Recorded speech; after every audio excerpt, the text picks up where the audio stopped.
नमः Shri यतिराजाय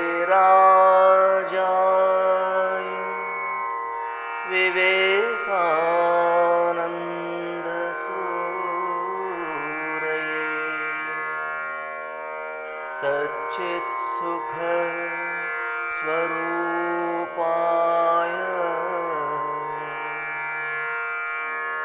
स्वामिने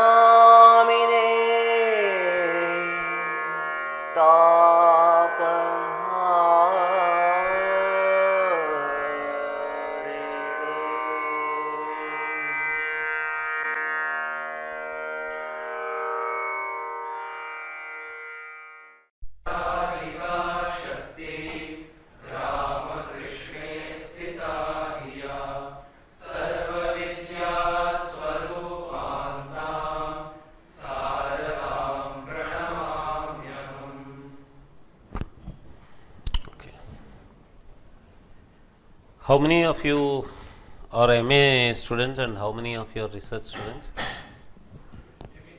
MA, okay. Research? 3, 4, 5. Should I put it inside? Okay.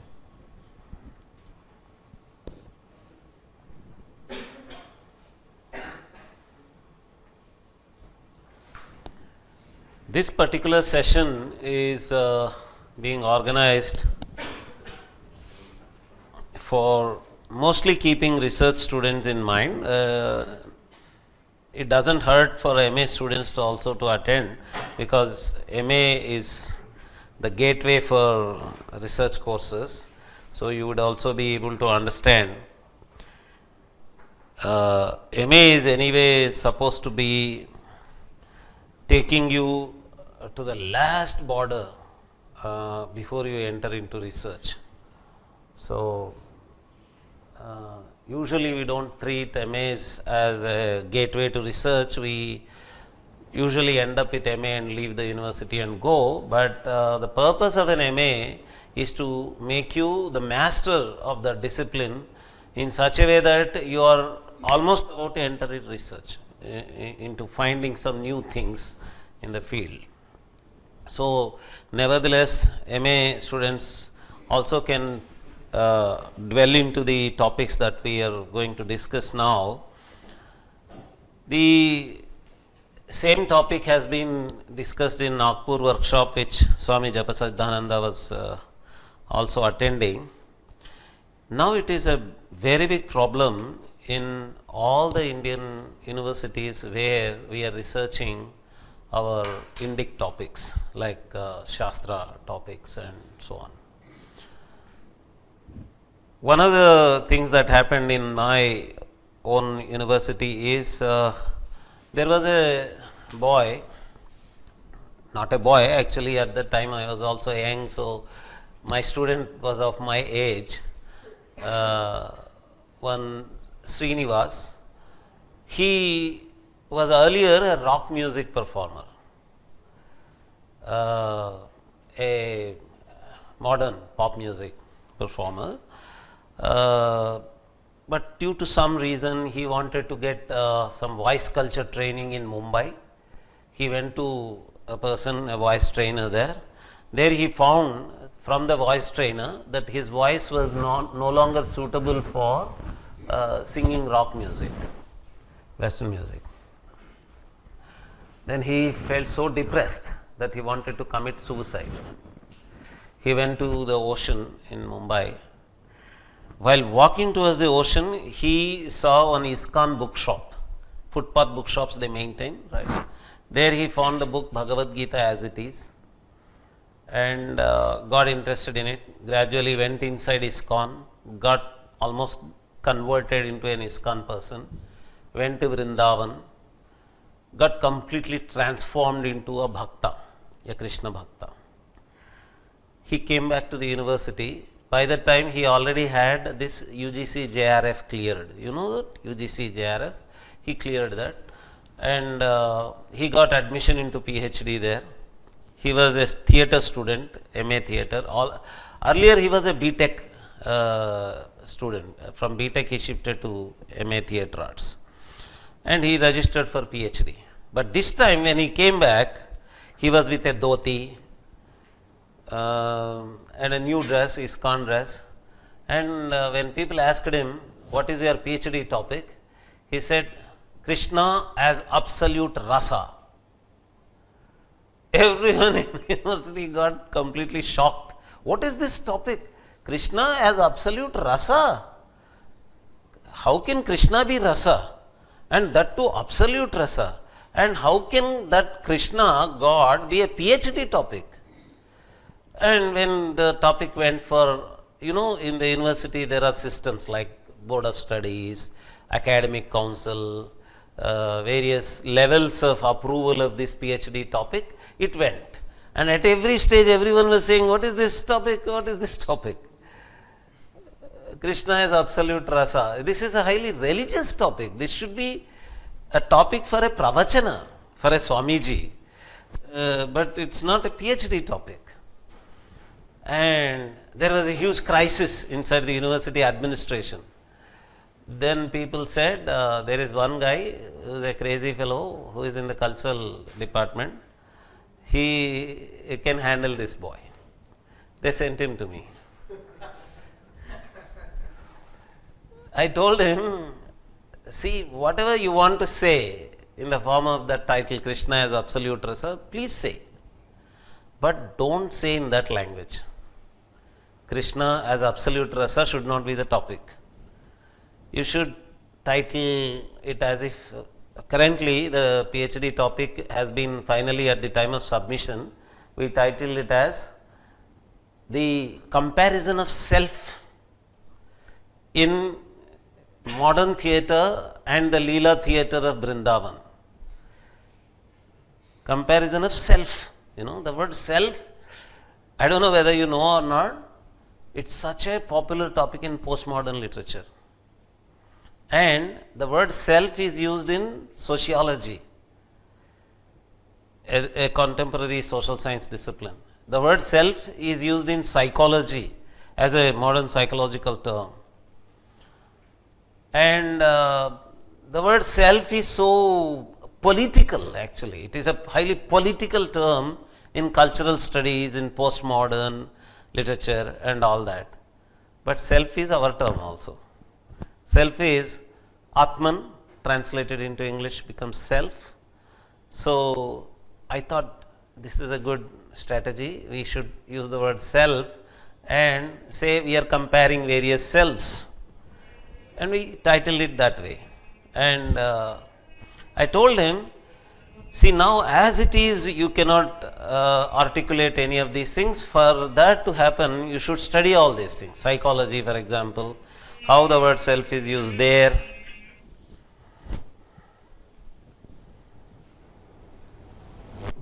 How the word self is used in psychology, how the word self is used in social sciences, how it is used in cultural studies, how it is used in various other disciplines. Then come here, I'll show you how to compare across the disciplines. Taking self as the axis, we can compare various aspects of self and then go to self in Advaita, self in Vishishtadvaita, self in Achintya Bheda Bhedavada. Finally, his philosophy is Achintya Bheda Bhedavada. So, what is self in, say, Rupa Goswami? What is self in, say, Shatsandarbhas, which is the basic work for ISKCON type of rasa analysis. So, that whole thing was done because the universities do not accept your language. Krishna, rasa, absolute rasa, all this. This crisis, almost every student who is working on Sanskrit related topics, Shastra related topics is facing inside the university system. Not only this kind of topic choosing or titling the topic or any such thing, even if he sits in an MA course or MPhil course or a PhD course, when research methodology classes have to be conducted, then he sits, this MA student sits in that class as if he is a villager coming all the way from a village, and the university is some elite place, some highly sophisticated place, where he has to all the way learn some scientific things. That is why we called it scientific. This fellow is unscientific. This man has come, he is a choti wala, dhoti wala, kurta wala. इसको कुछ भी समझ में नहीं आता, scientific तो दूर की बात है, कुछ भी समझ में नहीं आता, गवारा है ना, गवारा आदमी है. इसको साइंटिफिक बना देना यूनिवर्सिटी में, अपना ऊपर बोझ बन गया इसको साइंटिफिक बनाना. थोड़ा तो साइंटिफिक सिखा दो इसको, साइंटिफिक बना देना है ना. ये भी इसी तरह बैठ जाता है, मैं गवा रहा हूं, ये लोग मुझे साइंटिफिक बनाने वाले हैं, मैं साइंटिफिक सीख लेना है. This is creating a huge psychological problem in Sanskrit students, in Shastra students. They are unnecessarily developing a fear, an awe for a very fake social science student. That rigor of that social science student is not even 1/1,000,000th of the rigor of a Nyaya student, for example. Not even 1/1,000,000th of a rigor of a Mimamsa student, for example, or a Vedanta student, for example. The logical rigor that any Vedanta student here, most of you have done Advaita Vedanta classes here, amount of logic, amount of rationality, amount of logical thinking that goes into your arguments, you have seen that. But in spite of all this, you have to be scientific. What is this scientific? Many times, what scientific is this? You do yoga, you get samadhi, savikalpa, nirvikalpa, sabija, nirbija, everything. But it has to be proved through a neurologist. He has to apply equipment on the body of a person who gets samadhi. And the readings have to prove. As per the readings, it has to be either sabija or nirbija. Sabija readings, nirbija readings. अरे sabija nirbija तो दिखता भी नहीं है ना, उसको बताना चाहिए, वो साइंटिफिक बनता है. तब ये एक तरह का साइंटिफिक है. दूसरा तरह का साइंटिफिक है statistical. Any time you go to a research methodology class, the immediate thing they teach you is statistics, questionnaire. The student is taught all about questionnaires, how many types of questionnaires are there, sampling, how many types of sampling are there, zero hypothesis method, that hypothesis method, reliability, validity, all this. And then because he thinks this is scientific, right, then he thinks his topic should be like that. Then he thinks, what can I do with this questionnaire? In Shastra to questionnaire koi zarurat hi nahi hota. Then what happened, one classical dance student, where I was a faculty member, she was taught all these methods, statistical methods, and she came to us and said, how can I do research on classical dance using this? Then she went to the audience and asked them, what is your response to Satvika Abhinaya? And how do you understand Satvika Abhinaya? Should it be only in the face or should it be all over the body? All this. First of all, the audience have to be taught about Satvika Abhinaya. But they don't understand, but still she sends this questionnaire, and finally she came up with some 400 sheets collected with yes, no, that, this, and finally she concludes that Satvika Abhinaya has to be all over the body. It should not be in the face. She does not realize that what she has done is a survey of audience research about what they think Satvika Abhinaya is. It is not what Satvika Vinaya is actually. Right? You understand the difference? But why was she compelled to get into that statistics? Scientific. It has to be scientific. If it has to be scientific, it has to be statistics. Take questionnaires, go door to door, go from person to person, collect data, do statistical research, give some figures, that is research. Without realizing that Shastra itself is logical, rational, highly rigorous. For example, if she would have done on Satvika Vinaya itself from the text and from the performances and analyzed with her own rigorous Bharata's method, that itself would have been sufficient. Right? She did not need any statistical procedure, but she went into that statistical procedure only because she thought and she was taught during her MPhil first semester course that it is only statistics that is correct. That is the scientific method. And third kind of scientific is this. For you to be able to prove any aesthetic aspect or any emotional aspect or any Vedanta aspect to be right or wrong, you need to connect it to the society. This basis comes from Marxism, because it says that you have to have a material basis for anything. Material means from matter. It has to have a material basis and it has to be explained in terms of economics or any kind of sociological aspect.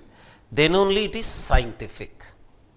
Otherwise, what you are doing is religion. Advaita Vedanta is all religion, pravachana. अरे तुम तो प्रवचन करके उसको research बताती हो क्या? This is the comment. ये पूरा तुम्हारा डिसर्टेशन जो है ये एक प्रवचन है, पुराण प्रवचन है, साप्ताहिक भागवत सप्ताह है. उसको देकर हमको पीएचडी बता देते हो. Right? So then what you should do, then connect it.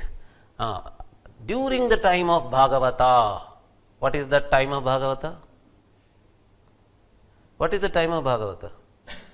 During the time of Krishna, or during the time of Vyasa, or during the time of the so-called composition of Bhagavata Purana in the 9th century AD due to the influence of Alvars in South India. Some South Indian author composed Bhagavata Purana. What is the date of Bhagavata Purana? Is it the date of composition of Bhagavata Purana, or is it the Puranic or mythological Dwapara Yuga when Krishna was surviving? What is that you are talking about? But you have to connect it. Then you have to connect it to, say, the caste. Krishna comes from which community? Kshatriya? No, Yadav. Krishna is not Kshatriya, Yadav. Who is this Yadav? Mulayam Singh Yadav, Lalu Prasad Yadav. ये मुलायम सिंह यादव और लालू प्रसाद यादव दो अलग अलग तरह के यादव है, आप जानते हैं. इन दोनों में से कृष्ण कौन सा यादव था? ये मुलायम सिंह यादव, लालू प्रसाद यादव तो क्षत्रिय नहीं होते हैं, वो वे मानते भी नहीं है कि वे क्षत्रिय है.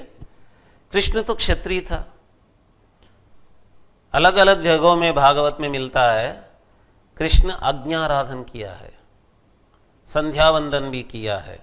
जो जो क्षेत्रीय को करना पड़ता है वो सब कृष्ण परमात्मा ने किया है. ये इसलिए है कि वो यदुवंश, यदु वंश का क्षत्रिय था, इसलिए. हाँ, हम उनको क्षत्रिय बता देते तो ये साइंटिफिक रिसर्च में क्षत्रिय कहाँ है इसको ढूंढना है. इंडिया में तो कोई क्षत्रिय ही नहीं मिलता. भारत में कोई क्षत्रिय है? मुझे तो कभी नहीं मिला. उसको कनेक्ट करना है. समाज में जो क्षत्रिय है वो जाकर के भागवत में क्या बना इसको हम प्रूव करना है, नहीं तो वो साइंटिफिक नहीं है. अगर भागवत पुराण में जो है उसको हम लॉजिकल तरीके में, शास्त्रीय तरीके में बता दिए तो वो प्रवचन बन जाता है। इसलिए तुम कुछ ना कुछ करना है, यूनिवर्सिटी लोगों को मनाने में कुछ ना कुछ करना पड़ता है। क्या करना? न्यूरोलॉजी करो, एक इक्विपमेंट लगाओ, या स्टैटिस्टिक्स करो, या हिस्टोरिकल रिसर्च करो। Historical is a very big word, and that history, whether it is science or not, they themselves are not sure. Go to university departments all over the world, when they classify various disciplines into schools, literatures, English literature, Bengali literature, Tamil literature, Kannada literature, all these literature departments and philosophy together are classified under humanities. School of Humanities. Okay, you should know these words, otherwise people are using these words wrongly. They are calling them as social sciences. They are not social sciences, they are called humanities. Okay, humanities, literature departments and philosophy department. There is another school called School of Social Sciences. What are these school of social sciences? Sociology, political science, not psychology, so political science, economics, okay, king of the social sciences, economics. All these become part of social sciences. And where should we place history has always been a problem. In any university, whether to place history in social sciences or humanities has always been a problem, because even today they are not sure whether it is a science or not. It is put into social sciences only. Social sciences, anthropology, sociology, they have been treated as sister disciplines, sociology and anthropology. In many universities they have put them together, sociology and anthropology, into one department. In my own university, in the beginning it was like that. Later they bifurcated sociology and anthropology into two different departments. But in the beginning, in the same department, there was the professor of anthropology and sociology together sitting in the same staff room. But later they divided the departments into sociology and anthropology, and they call sociology and anthropology as social sciences only. But history was always doubtful. But taking this discipline, which was never sure whether it is a science or not, Indologists force you to be historical and critical. They use this word, historical critical.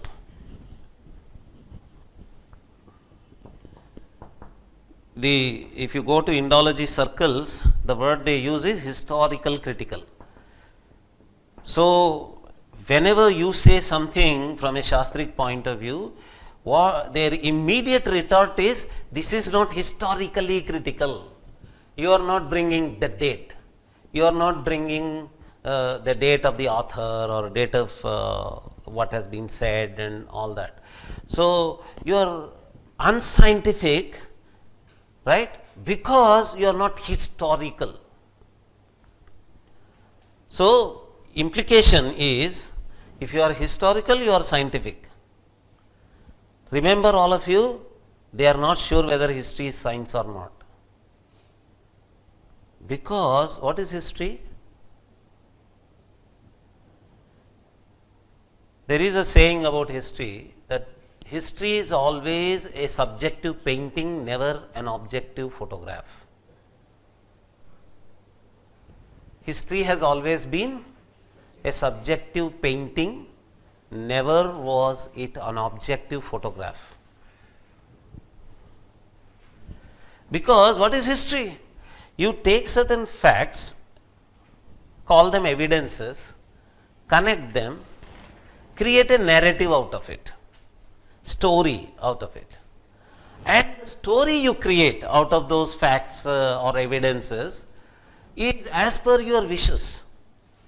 It has always been as per our wishes only.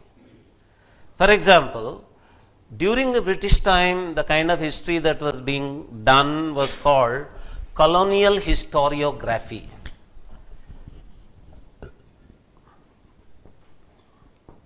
they used the word colonial historiography. Historiography is the research methodology for writing history. Historiography is the word used in reference to research methodology of history. Okay, historiography. Colonial historiography means the historical research methodology of the colonial people, that is the British or the French or the Portuguese who were ruling over other parts of the world. And in our case, in Indian case, it was the British type of writing history. Who called their historiography as biased? It is the Marxists. Go to Marxists, they say colonial way of writing history was wrong. It was ideologically loaded. Okay, then what happened? As a reaction to colonial historiography, there came another historiography called Nationalist Historiography. Even this word is used by Marxists only. Okay, so those who were in the independence movement or those who were for Bharat Mata type of concepts and all that, they came up with the interpretation of the same facts, same inscription, same pillar, same sculpture inside the pillar, same style of architecture inside the temple. Data is the same, but the new historiographer, the new historian says it proves that India was great. There were achievements of Indians in that. If somebody writes that way, that is called nationalist historiography. Then the Marxists said, prior to us, in the beginning there was colonial historiography, later came nationalist historiography, both were biased. Now we are coming, ours is Marxist historiography, ours is socio-economic historiography. So ours is the scientific historiography, ours is the scientific way of doing history, they said. But if you are talking about the whole story as a student of Sanskrit at the Ramakrishna University, you will say, okay Baba, colonial historiography was colonial bias, nationalist historiography was national bias, and yours is a Marxist bias. So there is no way history can be unbiased. तटस्थ इतिहास लेखन तो कभी नहीं हो सकता है ना? आप ही लोग बता रहे हैं, पहले तो कॉलोनियल था, बाद में नेशनलिस्ट बन गया, आप लोग अब आगे बोल रहे हैं कि आप एक ही साइंटिफिक है, कैसे हो सकते हैं? आप भी बायस्ड है। तो इसका मतलब है हिस्ट्री कभी भी बायस्ड ही होता है ना? All of you understand? History has always been biased. Today there are wars. ICHR, Indian Council of Historical Research, whenever BJP government comes, BJP historians change it. Whenever Congress government is there, Congress brings these left historians, they will create their own history. There is always a war. NCERT books are changed, the stories are changed. Okay, मैं तो nationalist भी नहीं हूँ, मैं तो colonial भी नहीं हूँ, कुछ भी नहीं हूँ, समझ लेंगे. Okay, let me think that I am neither Marxist nor nationalist. What is my fate as a student? What should I study in NCERT books? Last year they teach one thing, second year they teach another thing. Whenever the government changes, things are taught differently. What is this science? अगर एक साल एक पढ़ाते हैं, दूसरा साल दूसरा पढ़ाते, तो ये साइंटिफिक कैसे हो सकता है? समझ गए? मैं राष्ट्रीयवाद से बात नहीं कर रहा हूं, मैं राष्ट्रीयवादी बनकर बात नहीं कर रहा हूं, मैं तटस्थ बनकर बोल रहा हूं. एक राष्ट्रीयवादी आकर एक पढ़ाता है, मार्क्सवादी आकर दूसरा पढ़ाता है, ये चेंज होते जाता है. अगर साइंटिफिक है तो एक ही रहना चाहिए ना. हर एक साल कैसे चेंज होते जाता है? इसका मतलब है वह डिसिप्लिन ही, वह शास्त्र ही साइंटिफिक नहीं है। अगर साइंटिफिक होता तो इतने बार चेंज नहीं होता। You understand? So the very discipline of history is unscientific. It's not scientific at all. What is science in history? Take some facts, connect them in the way you like, and create your own story.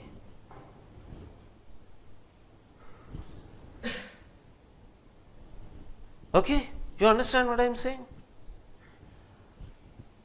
See, people keep asking me what is the difference between itihasa, our Mahabharata type of itihasa, and history. My way of explaining is this. There is, let us think, there is one Ram Narayan Bhattacharya, very old man in a village, great man.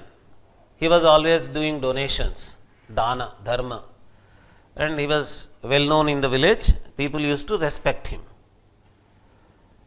They narrate the stories of him, how big danas he used to do, how dharmatma he was, and all that.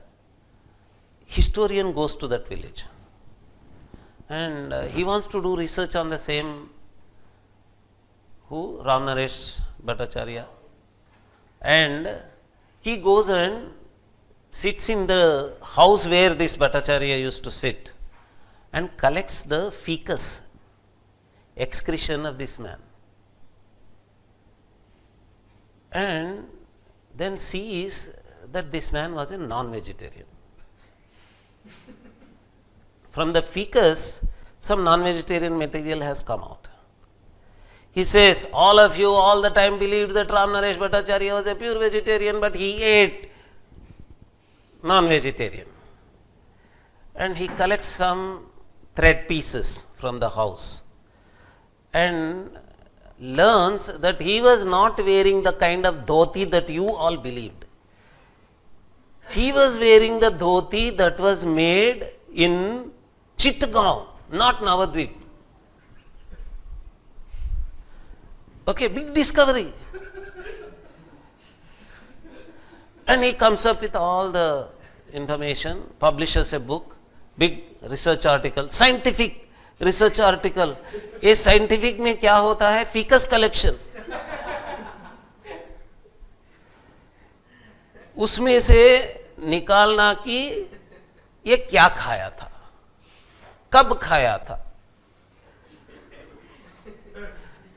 उसको खाना digestion होता कि नहीं, अगर होता तो कैसे, ये धोती कौन सा पहनता था, लेके क्या करूं मैं, उसको उसका धोती लेकर मैं क्या करूं, उसका खाना लेकर मैं क्या करूं, मुझे तो इतना ही चाहिए कि वह दान धर्म कर रहा था, अच्छा आदमी था। अगर ये तुम्हारा जो साइंटिफिक रिसर्च है इसमें से तुम लोगों को पता भी हो गया कि एक दो बुरे काम भी किए हैं राम नरेश भट्टाचार्य, तो मुझे कोई ताल्लुकात नहीं उससे, मैं क्या करूं लेकर। हम समझते थे कि वे पत्नी व्रत था राम नरेश भट्टाचार्य, तुमको पता लग गया साइंटिफिक रिसर्च में कि एक बार एक औरत के घर में बैठ गया था ये, तो मैं क्या करूं उसको लेकर।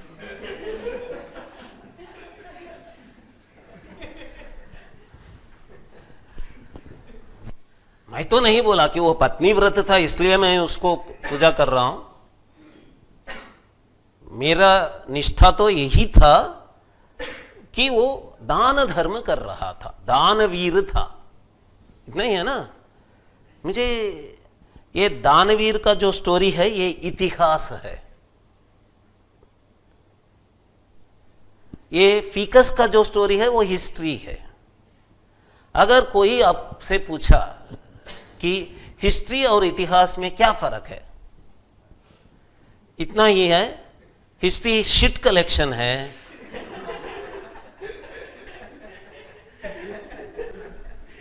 इतिहास तो अच्छाई और बुराई का कथन है, लोगों के बारे में अच्छाई और बुराई के जो स्मरण रहते हैं, उन स्मरणों से जो अच्छाई और बुराई के लड़ाई के बारे में जो कहानियां बनाए जाते हैं, वे इतिहास है। इतिहास चाहिए या हिस्ट्री चाहिए? हाँ, अगर हिस्ट्री चाहिए तो अच्छा गंध मिलता है तुमको,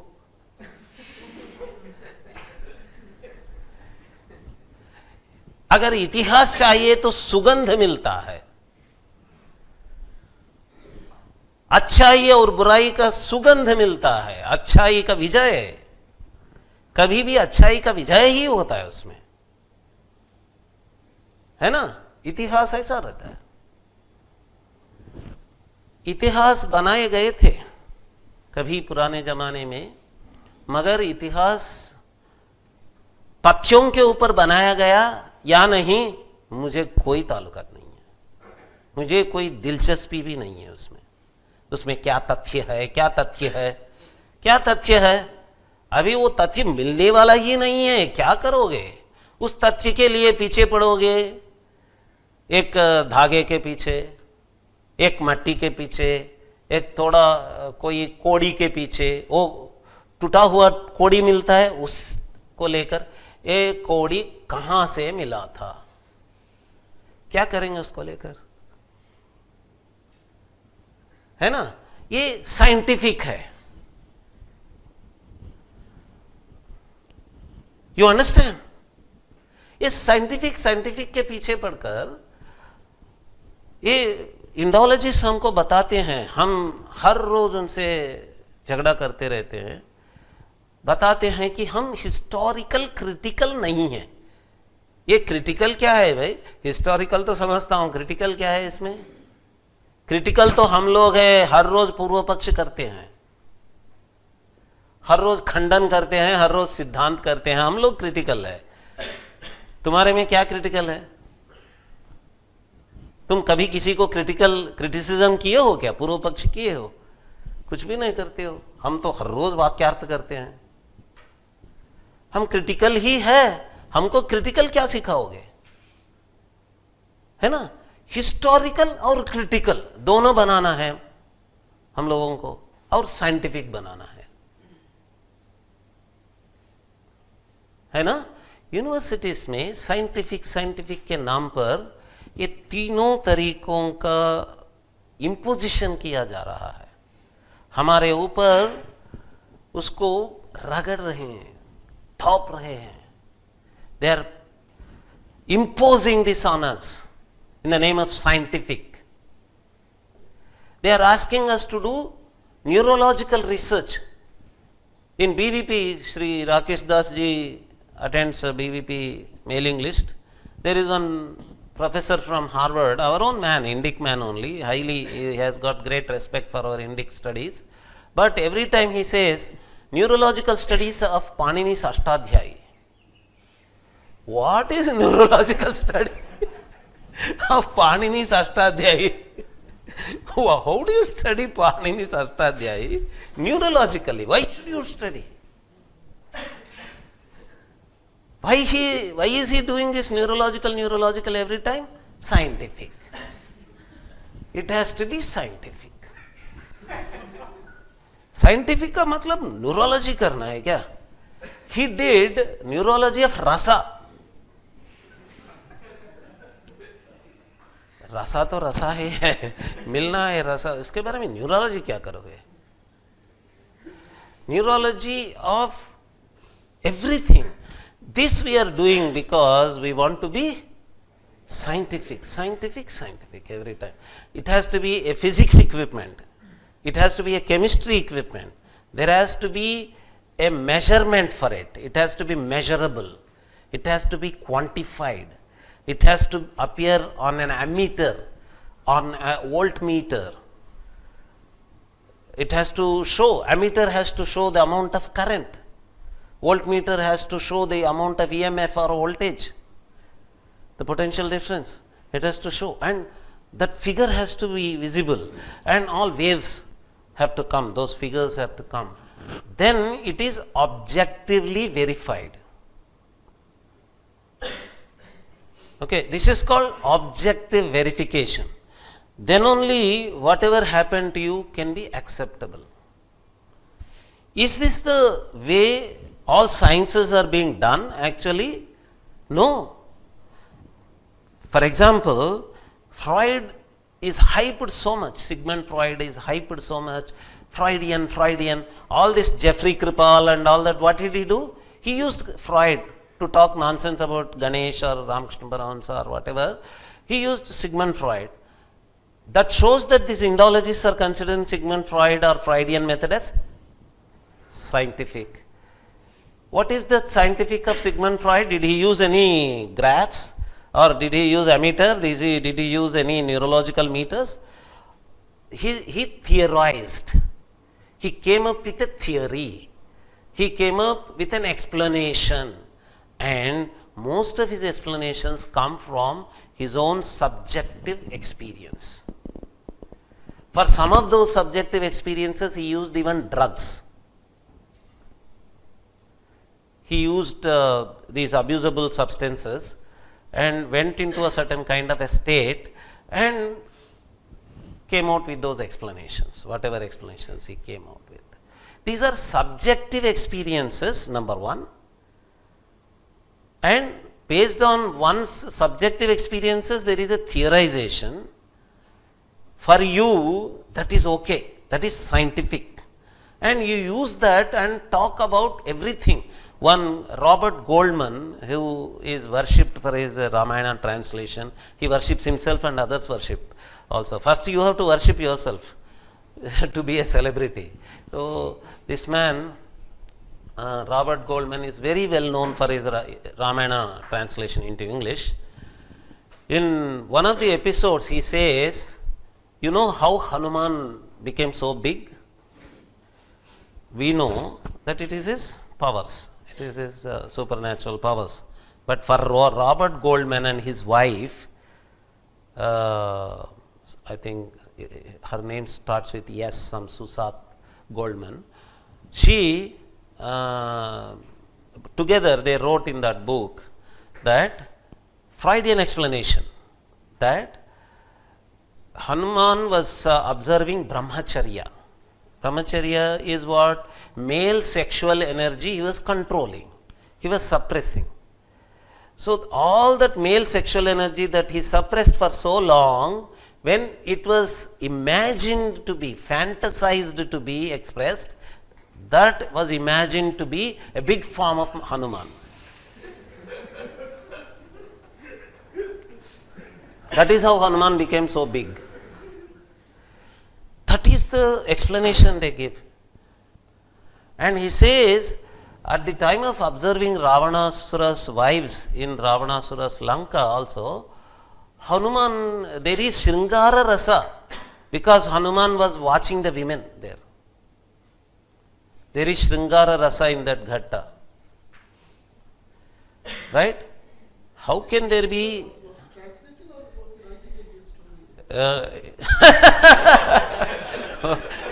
This was a very serious... I thought you were serious at that time. Yeah, he was definitely writing a new story, but it is always in the form of footnotes there. The translation, footnotes. These Freudian explanations, they come from footnotes most of the time. And Shringara Rasa also, he says, I don't know how many of you are students of Rasa. Rasa can be there only when there is a Nayika and Nayaka, right?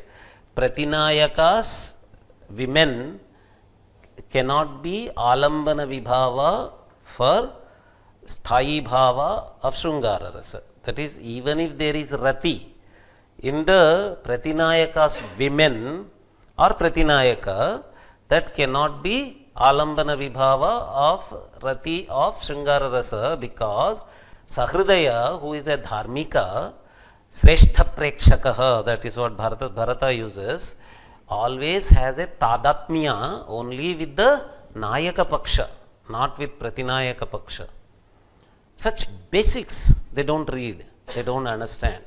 These are basics. Any Rasa student would know, even when he studies basics of Rasa Shastra, he knows these basics and he is saying there is Shrungara Rasa in that Ghatta, Ravanasura's room. And when this discussion was going on among ourselves, our own Indic people started saying, yes, there is Shrungara Rasa because those women are beautiful. For whom? For whom are they beautiful? In whom are they evoking Ratispandana? Right? So, these, without understanding such basics, he writes that there is Shrungara Rasa, there is this Freudian explanation, there is all kinds of things. These people write for all these things. And when we question them, you are writing wrong things, immediately they say, you lack historical critical awareness of Ramayana. We are doing historical critical study. We are using Goldman.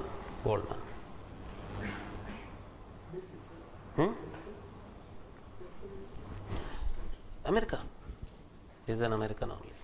Recently they were celebrating his final translation of Uttarakanda. Is a translation project, is a huge project. The last part, Uttarakanda, was recently submitted by him. They were all celebrating it, and our own Indic people were also worshipping this Robert Goldman for his translation of Ramayana, until I showed all these things that he mentioned about Hanuman, and I showed that this is not the way Shrungara Rasa is looked at and all that. They were worshipping. So, now my point is, Robert Goldman's Freudian explanation to Hanuman, if you argue with that, they say you are unnecessarily arguing with a scientific approach. You are arguing against a scientific approach. What is scientific? Freudian. Freudian is scientific because what? Did he conduct any laboratory experiment? It is his own subjective experiences, his own theorization that he is coming out with a particular theorization that there is id, there is ego, there is superego. None of these things, including his idea of unconscious, which is a very useful concept. Not only his concept of unconscious, his ideas of id, superego and libido, all these things are also useful concepts. I am not arguing with that. But we should realize that they were all theorizations only. They were not facts, they were interpretations, they were theorizations, and those theorizations were based on subjective experience. That is okay for them. And they go with that theory and apply that theory and call it scientific. And if we argue against that, we are called as people who are arguing against scientific approach. But same subjective experience of a rishi, what a rishi does also is a subjective experience. Wrong because it is subjective experience. Okay. The only fault of the rishi is that he did not use a drug. This man used drugs. Is that the only fault? I am not saying all the Freud's theory comes from drugs. It was just a joke. He also used drugs to some extent for some of his theories. But rishis, out of their own meditative practices, some deeper meditative practices and all that, went deeper and deeper into those experiences and articulated those experiences and theorized them in the form of either Yoga Sutras or Upanishadic statements or some Vedantic books or any such thing. But that's also a theorization. That's also logical.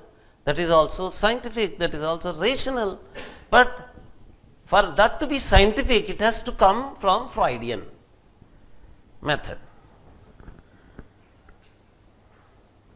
You understand? So, this session we are conducting here to let you know that the so-called scientific in the university system today is unnecessarily being imposed on us while we are equally rigorous in our method, equally logical in our method. and we are being asked to do what they do.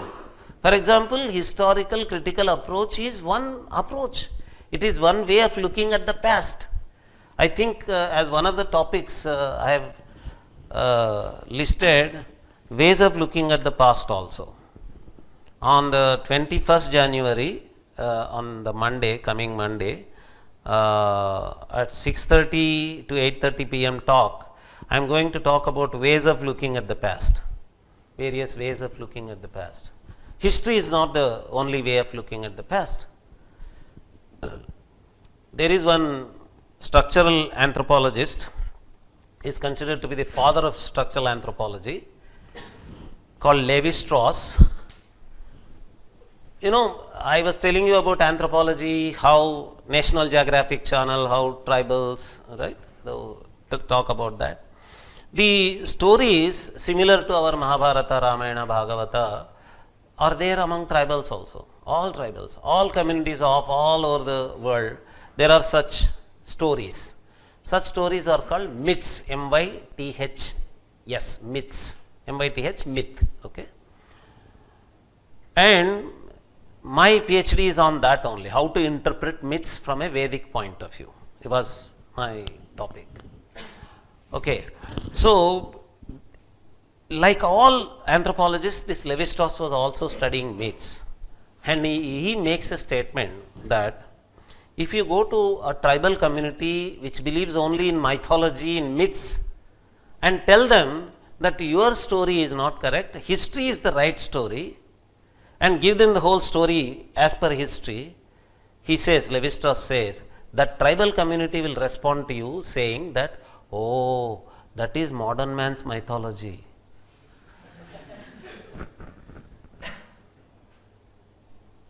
You understand? So then, after saying this, Levi-Strauss says, Levi-Strauss.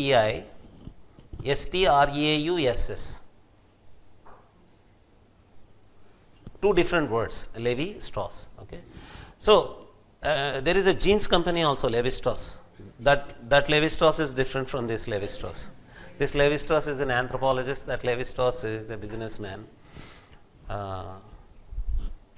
You get this leather tag on behind Levi-Strauss jeans. Yeah. So that is a different thing. So this Levi-Strauss, he says, history is considered to be the mythology of the modern man by the tribal people. So he concludes, he gives a statement that mythologies are histories of the tribal people and histories are the mythologies of the modern people. Did you follow? Let me repeat.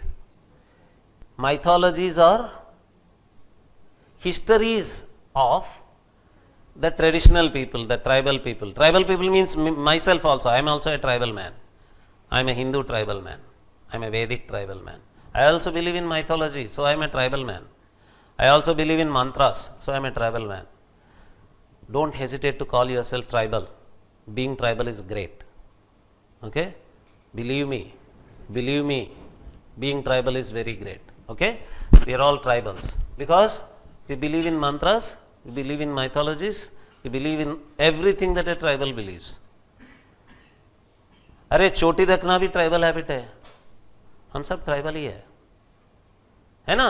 ये tribals जो रखते हैं mythology, ये tribal लोगों का history है, और जो हिस्ट्री बोल के बुकों में पढ़ाते हैं, ये सब मॉडर्न मैन का माइथोलॉजी है. अच्छा है ना? This is what Levi-Strauss says. That means that you create one kind of a narrative, one kind of a story about something and want all of us to believe that to be true. Only that to be true. And whatever I say has to be according to your story. The way you build the story, it has to be according to that. And if it is not, then it is not scientific. Yours is scientific because you have collected from the burial grounds the corpses, the skeletons, and you sent a piece of the bone for carbon dating, you collected the sand pieces from there and sent it for silicon dating, chemical processes, and from all such methods your chemistry has supported it, your chemistry procedure, your radioactivity theories. What is this carbon dating? It is half-life method, radioactivity dating, C16, C17 isotopes are sent, and half-life is assessed. From that, the life of the material, the organic material from which the carbon atoms have been collected, that is collected. Because I have done chemistry of the bones, the date I give to the bones is correct. Because I have done the chemistry of the sand particles, silicon particles there, it is scientific. So, it is scientific because it is chemistry. Chemistry is scientific because chemistry is provable in a laboratory. I can see what is happening, I can see whatever tests are happening and all that. Finally, it amounts to saying that Pratyaksha Pramana is everything. So, I have seen Pratyaksha Pramana, based on the Pratyaksha Pramana, Anumana Pramana also. Carbon dating is actually Anumana only. There is no Pratyaksha. What can you see in that? So, it is actually, finally, my Anumana is correct, your Anumana is wrong. From the Pratyaksha also, my way of Anumana has to be done, not your way of Anumana.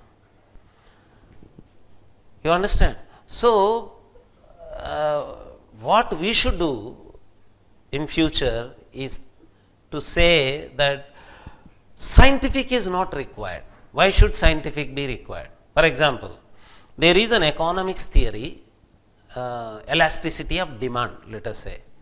You know, in economics they talk about demand, supply. ये तो छोटी सी बात है, आसान सी बात है. If ज़्यादा demand है, से एप्पल्स के लिए ज़्यादा डिमांड है, तो एप्पल्स ज़्यादा सप्लाई होंगे, इसके बारे में एक थियरी होता है. उसमें जो कुछ भी इलास्टिसिटी ऑफ डिमांड वगैरह थियरीज रहते हैं, उनको प्रूव करने के लिए मैं फिजिक्स लैबोरेटरी में जाता हूँ क्या? इकोनॉमिक्स को किधर प्रूव करना है? मार्केट में. मार्केट में जाना है, एप्पल्स को देखना है, एप्पल्स को क्या हो रहा है, ज़्यादा एप्पल्स कब आ रहे हैं, इसको ऑब्जर्व करके करना है ना. अष्टाध्यायी को न्यूरोलॉजी में क्यों लेना है? You understand? Economics, the proof of economics lies in the market, right? So, proof of Ashtadhyayi has to lie in Ashtadhyayi method only, the sutra, whether it works or not, whether it is able to explain a certain form that is used in a kavi or not. If it is not useful, then let us say this sutra is not able to explain, this is an apaniniya prayoga. But actually we are so skillful that any apaniniya can become paniniya. Yeah, we can create siddhi for any form. So, we will do that. That is the procedure. All that I need to do is, I have to use the paribhasha of Ashtadhyayi, and I have to use the various sutras, adhikara, from adhikara to the final sutra. I have to go according to the sutra, and I have to do the siddhi. That is the only method for Ashtadhyayi. Why neurology? Am I doing physics for economics? No one does. Did any person demand the economist saying your elasticity of demand theory has to be proved through physics laboratory? Does anyone ask? Then why should they ask about our rasa theory to be proved in neurology? There is no connection, right? So, be confident that whenever you write a rigorous PhD dissertation or MPhil dissertation, as per our Shastra method, that is enough. That need not be connected to a so-called historical critical method. First chapter, I should give historical proof. For what? What should I do? Gautama's date. Gautama's date, does it change the sutra? Or Mangala Shasana, explanation for Mangala Shasana of Nyaya Sutras. Does it change as per the date of the book? Why? It is the same explanation. Only thing that we have been concerned is the sequence, whether Udayana is earlier or Gautama is earlier. That's all. We don't say that Gautama was commenting on Udayana. No. That much is enough. Right? If at all Udayana is saying that in Jagannatha temple this incident occurred, that is why I am coming up with this sutra, then we should go into the details of that incident. Did he say? In any Udayana's Vyakyas, did he come up with any incident, actual historical incident? These are all legends. There are legends that Udayana went to Jagannath temple and he fought with the god there, everything. That legend is there. But does it affect his Nyaya concepts? Any of the Nyaya concepts? Why should we bother? Whether that is a fact or not. Okay. So, to prove your dissertation to be scientific, please don't waste time in the so-called dates in your first chapter or in any other chapter also. Give footnotes 1875 AD. क्या करना है 1875 AD को लेकर, है ना?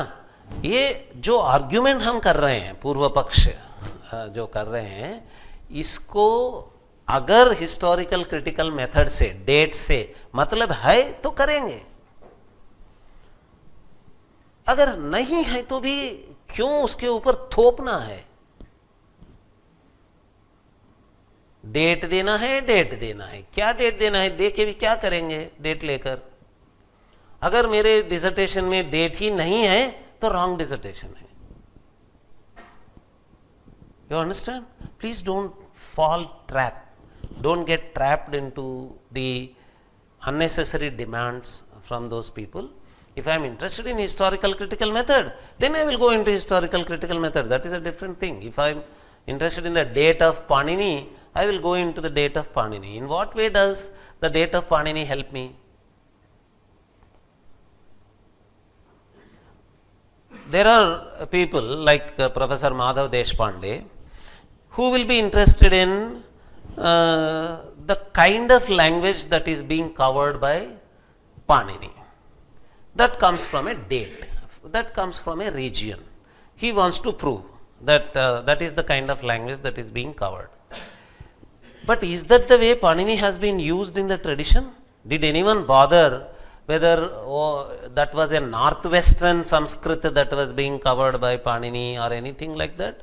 The way Panini was always used in tradition was to arrive at the siddhi of the usages of our kavis, that's all, without bothering about whether that came from northwest or northeast or central area or from the period of BC or AD or any such thing. They did not bother. Then in what way does it affect? Okay, I do research on the kind of language covered by Panini. But was that not useful to cover a South Indian book? Did we not arrive at the siddhi of the usages that were done by a South Indian Sanskrit Kavi? We did. In what way does it help me? That so-called socio-geographical analysis of Panini's corpus and all that. If it really helps me, I can go. If that was my topic, I would go. Was that my topic? Why should that be my topic at all? Sir, are you suggesting that per topic we can decide a particular methodology that I want? Are you suggesting that? Yes, yeah. I am suggesting that also, but basically my agony is about the agony of these students. They are, every time they draft their dissertations, they feel inferior that they are not quoting dates. They are not scientific. They are not doing any statistical research. So, they are unnecessarily forcing themselves into the so-called methodologies of these researchers which is not required. You understand? For drafting the dissertation also, when Swami Japrasiddhananda was there at Nagpur, the whole Tantra Yukti book was being presented by one person who did research on Tantra Yukti. There is a whole methodology of writing scientific books in Tantra Yukti, which was originally meant for Ayurvedic books only, but that is useful for all scientific books. So we can use our own Tantra Yukti for drafting our dissertation, methodology of drafting the dissertation. Why should we check whether we are using MLA style sheet or Chicago manual or any other method that they give, how to give brackets, how to give dates, how to give numbers, how to give page numbers, everything we are depending on them, and if we don't follow, they are unnecessarily commenting against us. This should go. We should start protesting. We should start saying that we have our own methodology. It is also methodology only. It is also, if you can call it, scientific only. वह भी scientific है. Scientific का क्या मतलब है? अगर scientific का मतलब शास्त्रीय है, वैज्ञानिक है, हाँ, लॉजिकल है, तो हम भी साइंटिफिक है. अगर आपको वो साइंटिफिक ही चाहिए तो हमको साइंटिफिक ही नहीं चाहिए, है ना. हम लॉजिकल ही है, साइंटिफिक ही है, शास्त्रीय है, तार्किक है, हेतुबद्ध है. You understand? My focus is on that. Actually, I am saying that for every book there has to be a different methodology, perfectly. Manuscriptology, for example, Shaival was telling me that he was working on Kaivalya Upanishad manuscript. If he is editing Kaivalya Upanishad text from various manuscripts, comparing various manuscripts, he has to use textual criticism, manuscriptology method, and okay, that is because that is his topic, let him go into those methods. But he has to realize what is the purpose of creating a textual criticism of a book, critical edition. What is the imagination about critical edition? They use the word Ur version, okay, this Ur version, the original version that I am creating. Then when Mahabharata was being commented by Nilakantha Bhashya and other books, they did not have Suktanka's critical edition. Then what did they do? What edition did they follow? Recently, when we went to Udupi for conducting our conference, the Udupi Mutt people said that when Suktankar was collecting various manuscripts of Mahabharata, he did not go to Udupi at all. There were versions of Mahabharata lying there, manuscripts lying there. So now, using them, they published another Mahabharata text from Udupi versions, manuscripts. So that is a defect of Suktankar's critical edition itself. Another point is, what was the logic used by Nilakantha when he was writing his Mahabharata Vyakhyana? What was his imagination of the best text? He also probably found many versions. Even Madhvacharya probably looked at various manuscripts. What was his criterion of deciding which is the text eligible to be commented? Should it always be textual criticism only? Should it always be critical edition only? Should it always be Ur text only?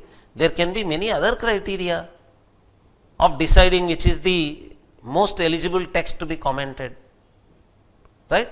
What are those criteria? Let us research on that. What are the, for example, if there is Kaivalya Upanishad Bhashya by various acharyas, your critical edition, your original Ur text that is being created, if it does not match with Shankara Bhashya text or Ramananda Bhashya text or whatever, then you should see why that Ur text has not been taken by these people. There must be some criterion. What is that criterion? What is the approach followed by them? So these things we have to work on and should not get carried away by the list of scientific methods that we have been enlisting today. What are the methods? One is laboratory, physics laboratory or chemistry laboratory or neurology laboratory. Second is statistics. It should always be in terms of figures, numbers. You know why this whole laboratory numbers, figures have come into existence? Why they have become such basic criterion? You may or may not believe this has come from a wrong understanding that science leads to technology. This is a pure wrong understanding. Science does not lead to technology. Technology leads to technology. Okay.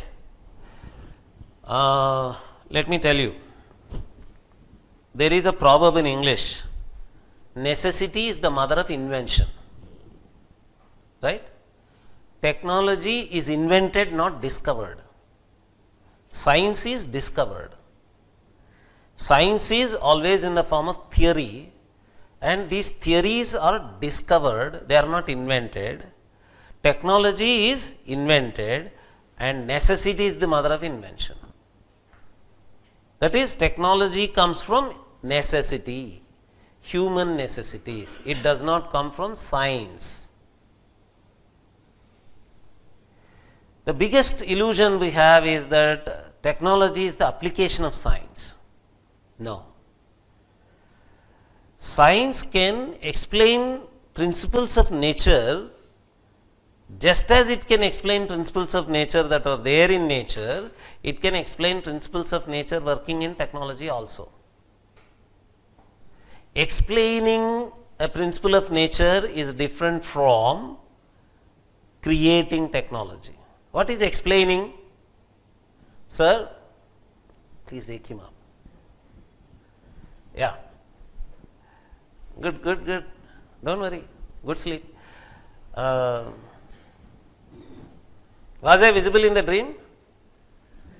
I must have been. Yeah. Okay. So, what is explaining? Explaining means this. There is some sound coming from a closed door house. A house is a ruined house. It's locked up. There is sound coming, all vessels falling down, that kind of sound is coming. And you want to know what is happening inside. Okay. One person comes and says that there is a ghost inside. Ghost. Bhoot hai andar. That is why it is actually throwing all the vessels. That is why the sound is coming. There is another explanation. Somebody got locked up inside. There is a human being inside. He is working. That is why the sound is coming. There is another answer given. There is a cat inside that got locked up and it is going all around. The sounds are coming. These three answers are called explanations. You understand? Explanations. Explanations means answers. Answers to what? To the question of why in a locked up house there can be activity. In a locked up house, usually there is no activity. But now in this case, though the house is locked up, there is activity. Such question is called intriguing question. In English, they use the word intriguing.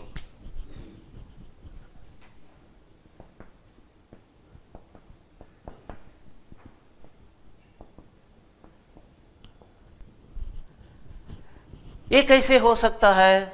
This feeling is called intriguing feeling. Okay, and it is also called intrigue. The noun form is called intrigue. You are getting an intrigue. Okay, ये कैसे हो सकता है? घर तो locked up है, अंदर तो कुछ चल रहा है. कैसे चल सकता है? इसके लिए अलग अलग आंसर्स, अलग अलग जवाब दिए गए हैं, है ना? इन जवाबों को हम थियरी बोलते हैं. Okay, we say there is a theory that there is a ghost inside the house, Another theory is that there is a cat inside the house. The third theory about this is that there was a person who got locked up and he is making all the noise. These are all theories. You understand what is a theory now? Theory is an explanation, an answer given to an intriguing question. If there is no intriguing question, there is no need of explanation at all. There is no theory at all. For example, this house, the walls of this house are white. What is your theory about it? Where is the need of any theory? Walls of the house are white. Where is the need of a theory? There is nothing intriguing about it. I am able to see that the walls of the house are white. Right? Okay. Usually walls of the house, after they get painted by lime, they get worn out and they become yellow after some years. This house is 70-year-old house, but still it is milky white. This is intriguing. Right? If you have an answer to why that house, unlike many houses which get an yellowish, dusty color of getting dusted after some time, it is still remaining milky white. If you have an answer, that answer is theory. That theory could be Nerolac paint also. Advertisement, they use this. सब जगह white तो dusted हो जाता है, इधर तो milky wheat रह गया है. क्या वजह है? क्या वजह है? क्या वजह है? क्या वजह है? Nerolac. Theory. Nerolac is the theory here, right? He is bringing Nerolac as theory, explanation, intriguing. Something intriguing has happened and there is an answer given. All research is this. Research is nothing but giving answers to intriguing questions. We should not say I am working on Shankara. What is Shankara? Shankara is not intriguing. I am working on Shankara is not a research topic. If anyone asks you what is your research topic, you should mention an intriguing question. I have this intriguing question, I am trying to answer that question. That intriguing question is called research problem. And your whole book, your whole dissertation is an argument to answer that intriguing question based on various facts or arguments or whatever you provide. That can be done using our own methods also, our own Shastric methods also. Intriguing question is not the sole property of science. Intriguing question can always be there. There is sound coming from a house. Why physics? Right? It is general. It is anywhere you can have intriguing questions. Intriguing questions can be answered. To answer them, we don't always need physics, chemistry, botany, zoology. We don't need mathematics. We don't need measurements. Whatever those answers are given, those explanations are given, that is science. Technology is what? Bicycle is a technology. Rickshaw is a technology. So, which theory gave rise to rickshaw? You tell me. There was bicycle originally and rickshaw came. Which theory gave rise to rickshaw? Which theory made bicycle into rickshaw?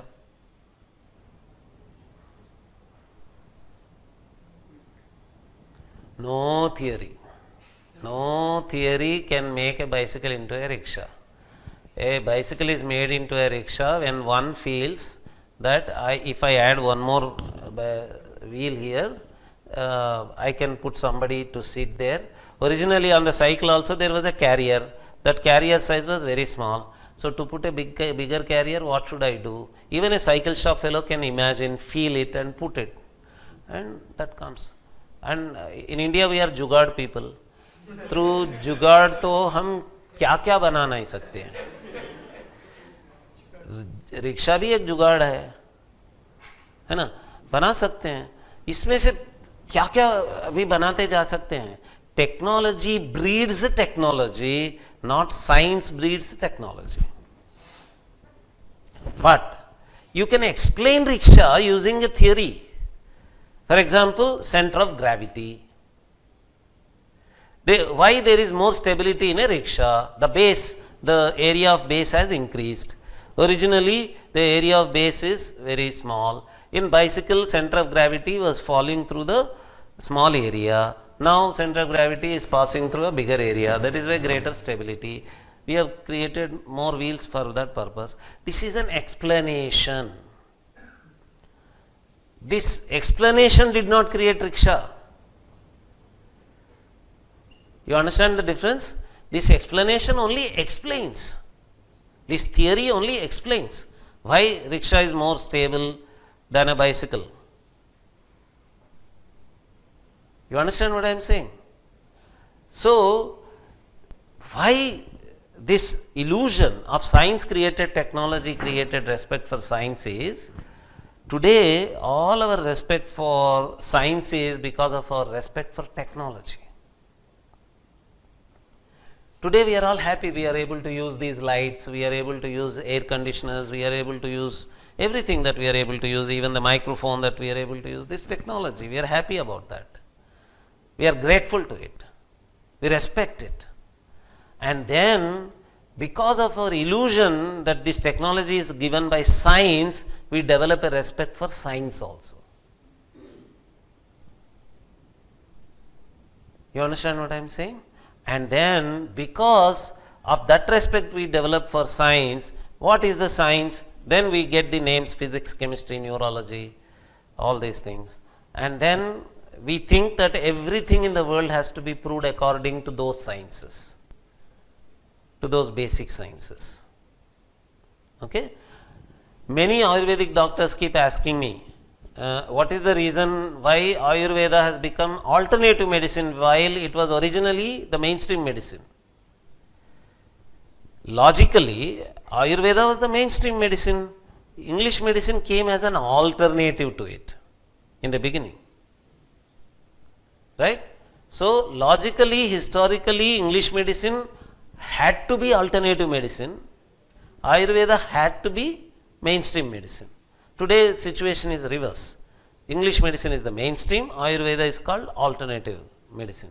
Why this situation has changed like that?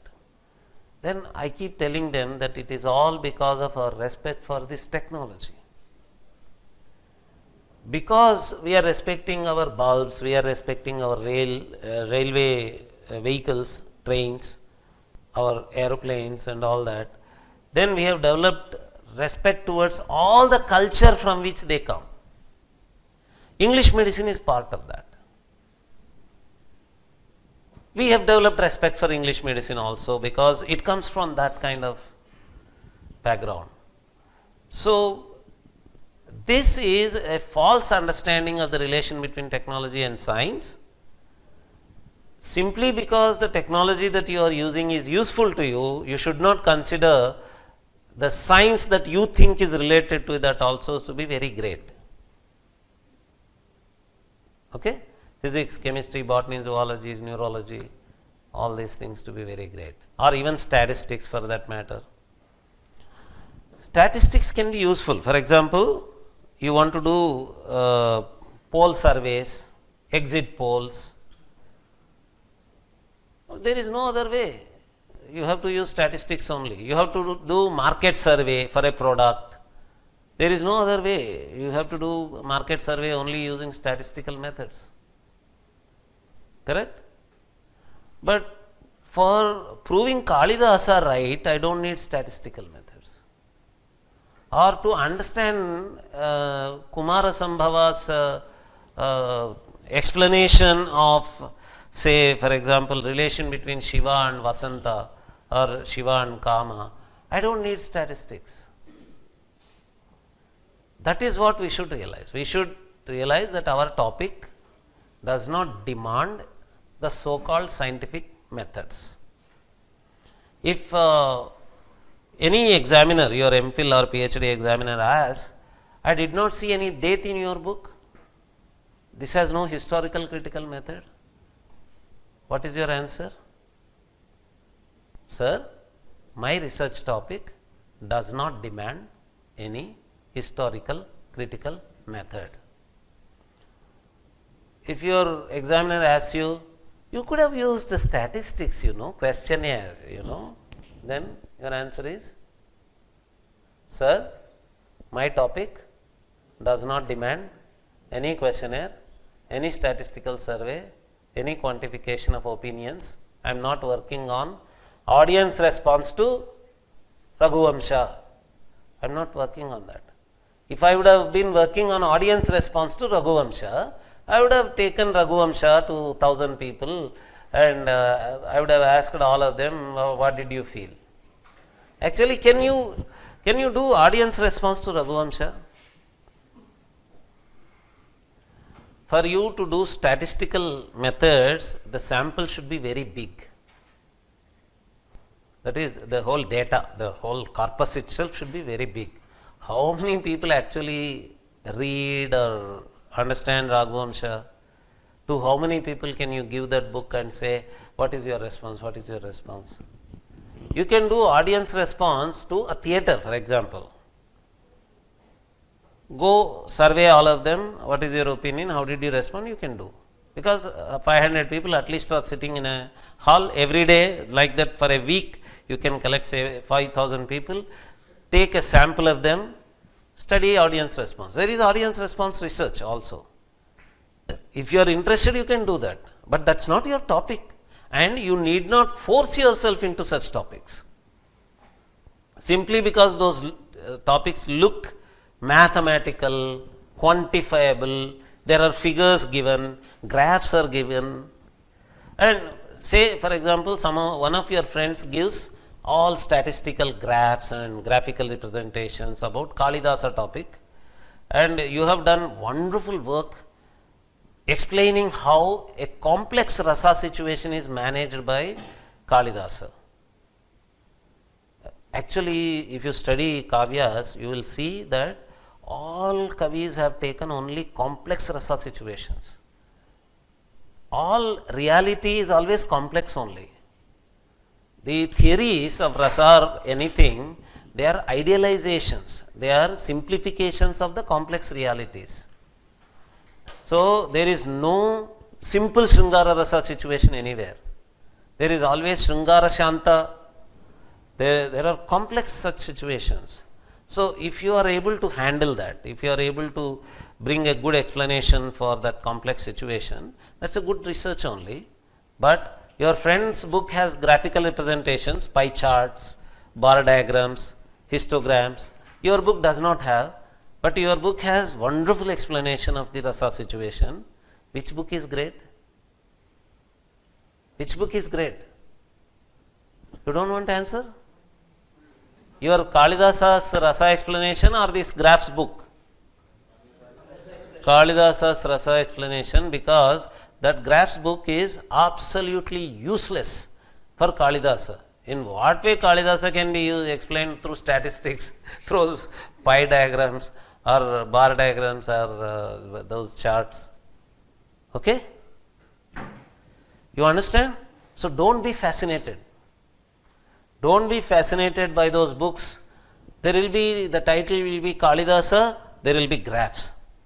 अरे ये तो बहुत अच्छा है ना, कालिदासा के ऊपर statistics किया है, पाई चार्ट्स लगा दिया है, क्या कहना चाहे पाई चार्ट्स लगा देंगे, wasteful exercise. In this age you have that fascination, that is your age. You have to become as old as we are now to realize that this is all waste of time. Because we have become older, we are telling you in advance, don't get fascinated. All those so-called, those diagrams, they put sentence, vakya, Uddeshya, Videya. This is Chomskyan method. This is called Chomskyan method.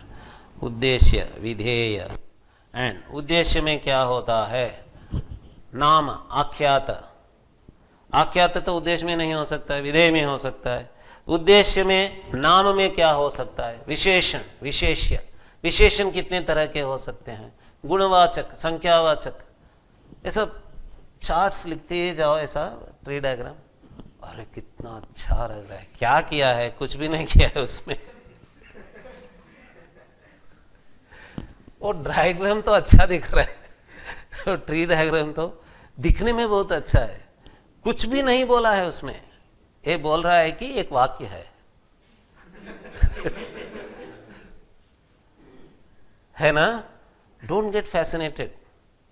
उसमें अगर कोई नया point आया है, इसको करके वो बता सका कि वाक्य से वृत्ति कैसे बन सकता है, नहीं तो सिद्धि में इसका क्या उपयोग है, तो अच्छा है. ये सिर्फ ट्री डायग्राम बनाने से कुछ भी नहीं होता है ना. Bar diagram, flow chart, block diagram, ये सब तो हम भी बना सकते हैं, कुछ भी बना सकते हैं. सब बुक को फिल कर देते हैं ब्लॉक डायग्राम से, फ्लो चार्ट से, ग्राफ से. बता देते हैं कि बहुत अच्छा किया है कालिदास के ऊपर. क्या किया है? कुछ भी नहीं बोला है. कालिदास एक कवि है, ये बोला है वो. कालिदास एक काव्य लिखा है, इसके लिए इतना बड़ा बुक बना देता है ब्लॉक डायग्राम से, फ्लो चार्ट से, ट्री डायग्राम से.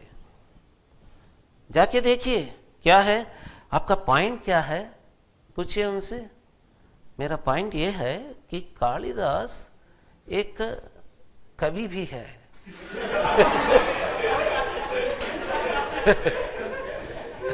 कवि के अलावा क्या है? वो कवि ही है.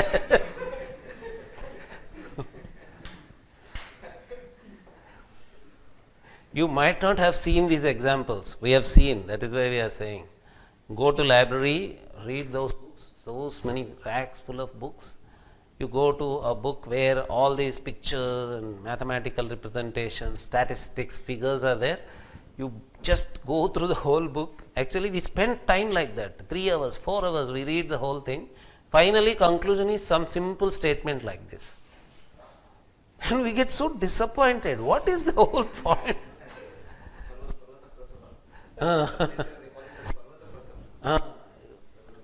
So, my suggestion is, don't get fascinated by what? Scientific. This so-called scientific business is all, most of the cases, दिखावा है. कुछ भी नहीं रहता है उसमें. डायग्राम्स बना देते हैं, फिगर्स बना देते हैं, चार्ट्स बना देते हैं, डेट्स देते हैं. ये डेट्स के ऊपर भी, I was telling you in what ways dates are absolutely irrelevant. Sequence is relevant. Prior or later. That's all. In what way Bhattanayaka is commenting about Abhinavagupta. Correct? That is required. But whether Bhattanayaka belonged to which period or Abhinavagupta belonged to which period does not come into my question at all. It is not useful. It does not serve any purpose for me. Right? If it serves, yes, let us go. For example, I have got a question. I am not able to answer that question without going into the actual date or place of birth of Abhinavagupta or Bhattanayaka. Let us do complete research about that as much as possible. But without that need, let us not force ourselves simply because scientific method, university method means giving place names, giving dates and quoting, going on quoting from various Western authors, Indological authors. This author says Abhinavagupta comes from this part of Kashmir. This author says that Abhinavagupta comes from another part of Kashmir, and all that. How many pages we quote like that? Okay, finally, what is the point? is it relevant to the point that I am discussing in my book? Otherwise, that whole first chapter, mostly these things come in first chapter only, right? This first chapter is a waste of time. Why should I give all those dates? But we are doing it because they have told us that historical critical method is the only scientific method we should follow. That is the only scientific method. They think, if they think that is their problem, why should we bother?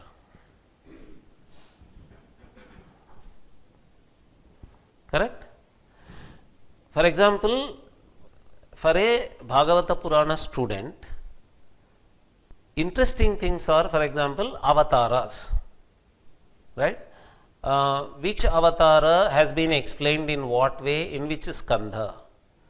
Or can I talk about the Rasa Leela from the point of view of Advaita Vedanta or from the point of view of Achintya Bheda Vedavada? If I explain it from Advaita Vedanta, what is the possible explanation for Rasa Leela?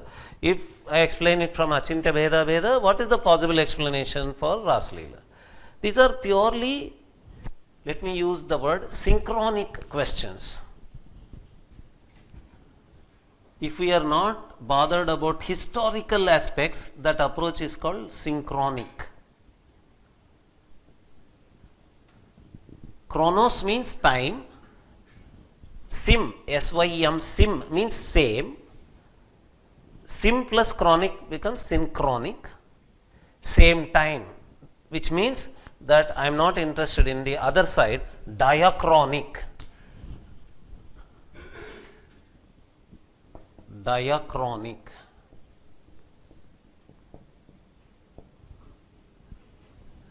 Diachronic means historical.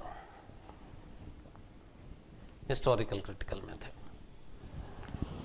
If my topic is, my question is, my research problem is not historical, it is not diachronic, I should not bother about diachronic aspects. I should bother only about synchronic aspects, which are like, what is the Advaitic explanation, what is the Vishishta Advaita explanation, that's all. For that I don't need dates at all. When I was as old as you, my questions used to be, for example, there is a shloka in Bhagavad Gita where it is said that Jnani has no kartavya. Jnani has nothing to do.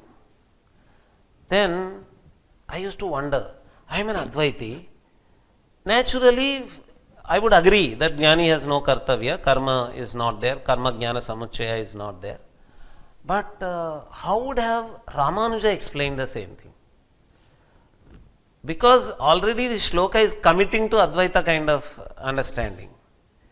So, for a statement which is already committing to an Advaita kind of statement, explanation, what would be the perception or theory explanation by Ramanuja? What would be by Madhvacharya? Interesting results came. You know how Madhvacharya explains? He says, suppose you have the Nitya Karma Sandhya Vandana to be performed. At the time when you have to perform the Nitya Karma Sandhya Vandana, without performing you would incur Pratyavaya. You are, on that day, you went into Samadhi. Because of your yoga sadhana, you are into Samadhi at that time. And you did not perform Nitya Karma Sandhya Vandana. Do you incur Pratyavaya? Madhvacharya says, this shloka says, you do not incur Pratyavaya because at that moment you are Jnani and there is no Kartavya for you at that moment. Okay? Beautiful. This is what a scholar enjoys. Right? For us, rasa, the beauty comes from such explanations. We say, wow, see how beautifully he has explained. Do I need the date of Bhagavad Gita for this? Do I need the date of Madhvacharya for this? Do I need the date of Ramanujacharya for this? Do you know how Ramanujacharya explains this? Ramanujacharya says, for him karma jnana samuchaya exists. That is, if you are performing a ritual, the ritual performance is leading to an experience in you, jnana in you. So you are able to see whatever Upanishadic explanations are there for yajna, that your manas is the havana kunda and indriyas are the havis. All that is happening here, you are able to experience that. So the jnana that is coming from the karma is there. Because you are a jnani, your karma, the outer ritual is not significant for you. That is what it is saying. Okay. So the outer ritual, the kartavya that is happening here is not to be focused on. What you have to focus is on your jnana only. That is what the shloka is saying, he writes there. I used to spend, I was in BSc, Mathematics, Physics and Chemistry. I was not reading my maths, physics, chemistry books. I used to read Bhagavad Gita and all the commentaries. And I used to see, wow, how would he explain? How would he explain? And I used to enjoy. Wow, various ways of explaining the same thing. Interesting ways of explaining the same shloka.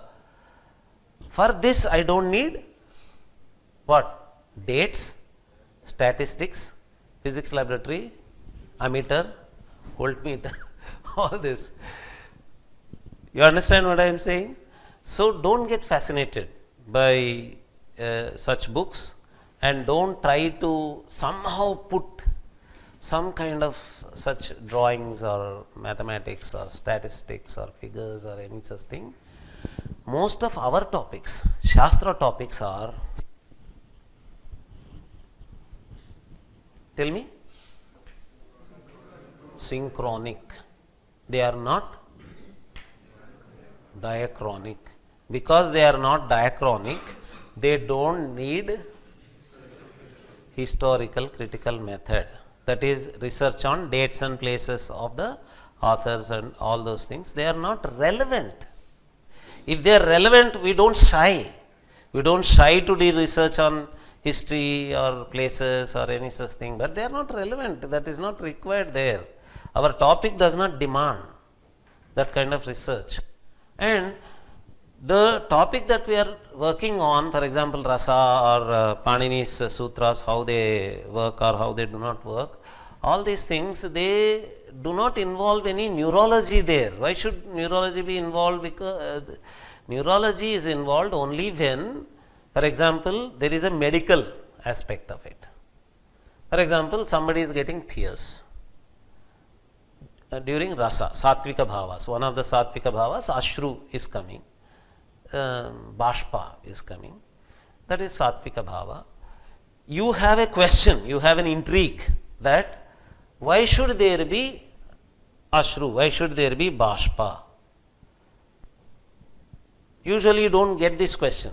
This is common sense because it has happened to all of us. But we get an intrigue why some people are not getting. Then we need an explanation from a science which deals with that.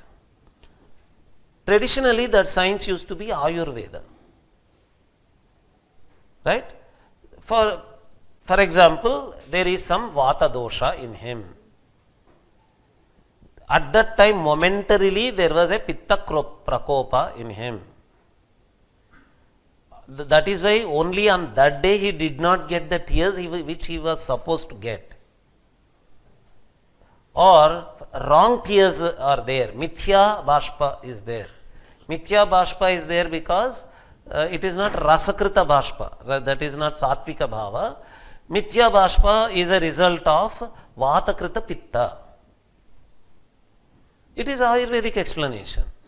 Then all those that are dealt as vata issues in Ayurveda are dealt as neurological issues in modern medicine.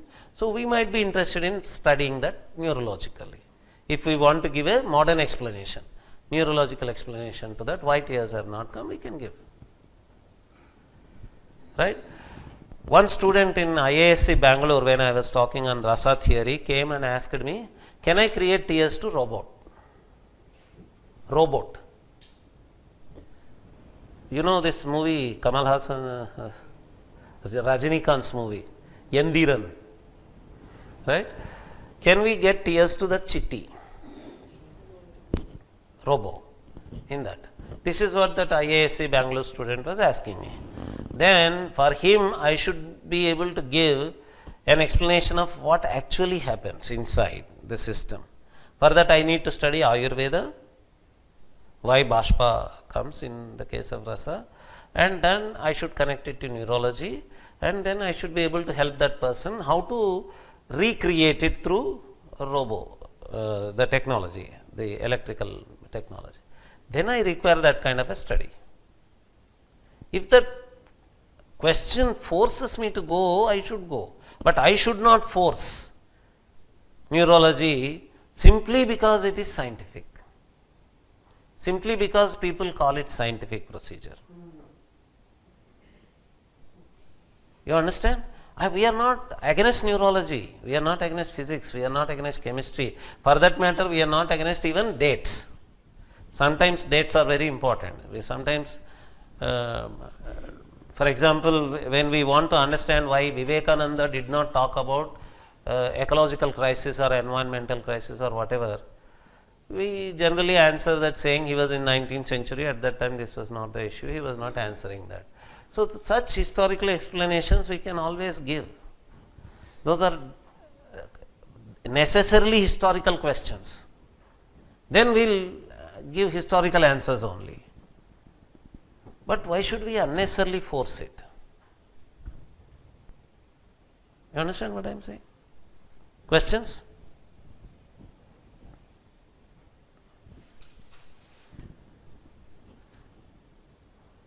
Questions? Not a question, but short comment. I think that historical critical. So when they say that we are being critical, actually they are being selective. So they will take Sringara Rasa, but they will not take that Shrestha Prekshaka part of that. So is my understanding correct or not?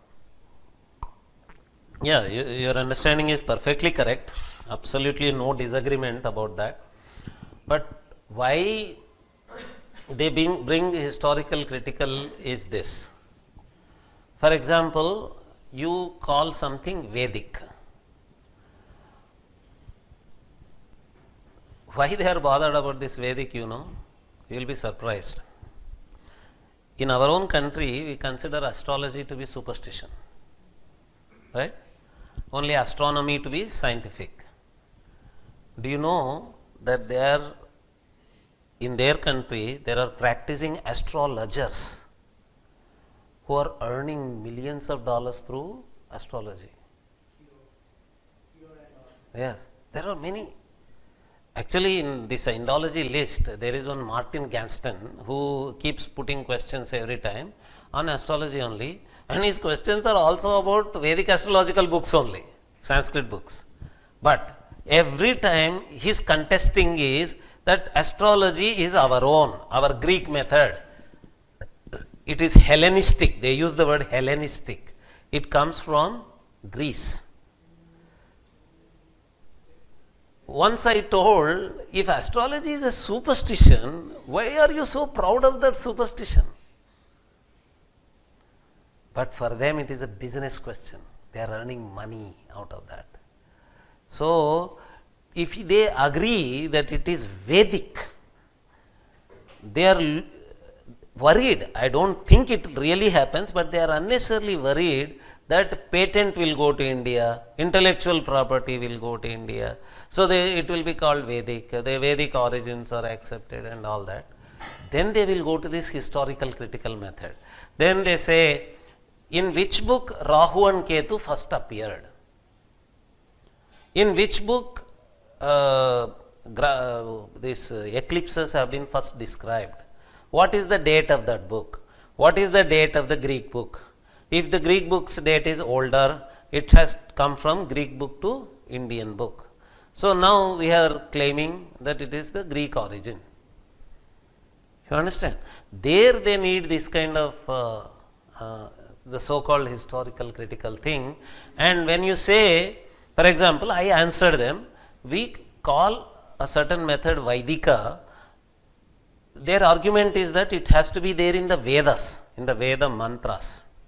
Unless it is there in the Veda mantras, it is not Vaidika. I told them that is not the way we talk in India. For us, Veda Anusari is Vaidika, Veda Aviruddha is Vaidika, not Veda Ucharita. I gave these words. For us, Vaidika need not necessarily be Veda Ucharita. For us, Vaidika can be Veda Anusari, Veda Aviruddha. Then their answer is, this answer does not give us historical critical view. It does not connect it to some time period.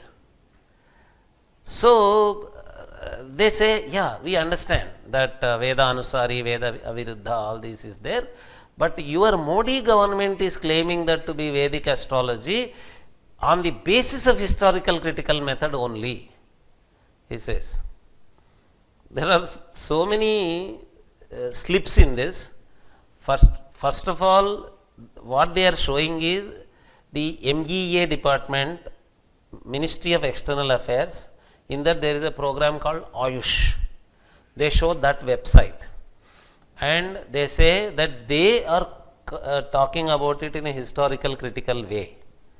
For that to be proved, we have to go to that Ayush website and we have to see whether that Ayush website is actually talking in a historical critical way or in a very general way. It's a ministry, it's a government body, something, some officer there, some bureaucrat sitting there drafts something and puts it onto the website.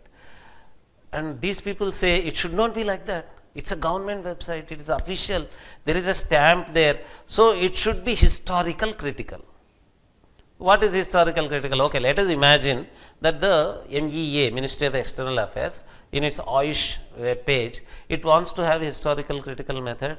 If they appoint one right-wing historian from some university and then make him give the dates and all that, immediately the comment will be, no, this is historical, it is not historical critical because it is given by a right-wing historian. So finally, where is it ending?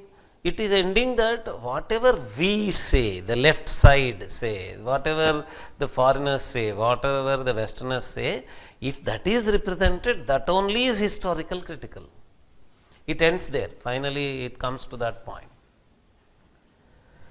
So why all this is to be done? Because you are getting money. Where are you getting money? Your Vedic astrologers are getting money. Which Vedic astrologers are getting money? See, what happens is, let all of us remember, these Purohits and astrologers that are going to United States, that is not any conspiracy. Some poor Purohits, some poor astrologers, they come to know that there is a country called America. If I go there, I earn a lot of money. With some recommendation of their relatives, they go there. They settle there. It's just an accident, it's a lottery that these people get money there. If there are some Hindus, they give them money and all that. This fellow thinks that Ayush has sent them. This Ayush program is sending all these astrologers and Purohits and all that. Poor people, they do not even know that there is a program called Ayush in the Ministry of External Affairs. They just go like that there. And these Ayush people also, because they are bureaucrats sitting in that ministry, they want to prove that they are doing something very interesting, very useful for the government and put up some kind of fake theories and all kinds of things that actually does not work. If Ayush department could sell medicines in such a big way, it would have been really good. We want it to happen, but that is not happening. You understand? So these are all their imaginations, conspiracy theories. We use the word conspiracy theories. Conspiracy theories means imagining that there is some conspiracy, they think, and they are attacking Vedic all the time. And to attack Vedic all the time, they use this so-called historical critical method. Okay? Historical critical is only one of the so-called scientific. There is a list of these so-called scientific things. Let us not get fascinated by them. I am not advising you not to study them at all. You can, only when the topic forces us into the method we should go. We should not force the method onto the topic. Okay?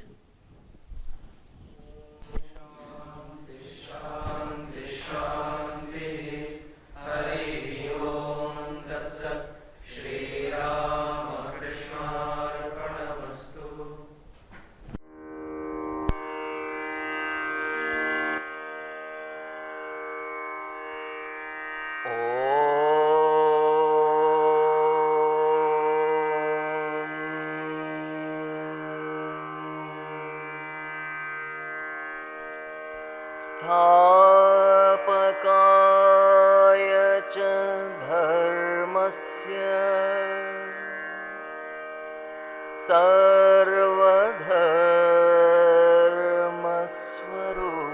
सर्वधर्मस्वरूपिणे